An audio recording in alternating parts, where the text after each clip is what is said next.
আজকে চলে আসলাম সবারই খুব পছন্দের বিকালের একটা টিফিন নিয়ে। ঘরের মধ্যে মুড়ি থাকলে অনেক সময় মুড়িটা কেমন নরম হয়ে যায়। তেলের মধ্যে একটু কারি পাতা আর সর্ষে ফোড়ন দিয়ে একটু হালকা হলুদ দিয়ে মুড়িটাকে টেলে নিয়ে ওপর দিয়ে একটু চাট মশলা ছড়িয়ে দিলে মুড়িটা যেমন মুচমুচেও হয়, খেতেও খুব ভালো লাগে। এবার আমি বানাবো হচ্ছে বেগুনি।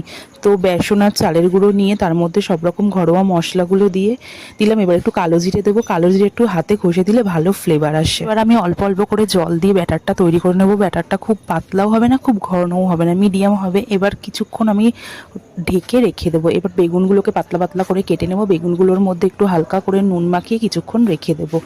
এবার আমি হচ্ছে ব্যাটারটা নিয়ে ওর মধ্যে একটু বেকিং সোডা আর জল দিয়ে অ্যাক্টিভেট করে নিলাম। করে নেওয়ার পর এবার হচ্ছে গরম তেল বসিয়ে দিলাম, সাদা তেল আর সামান্য সর্ষের তেল নেবো, ফ্লেভারটা ভালো আসবে। বেগুনগুলোকে এক এক করে ডিপ করে ভালো করে মুচমুচে করে ভেজে নেব। গ্যাসটা কিন্তু অবশ্যই মিডিয়াম টু হাই ফ্লেম থাকবে। তো বেগুনি আমার ভাজা হয়ে গেছে, বেগুনি রেডি।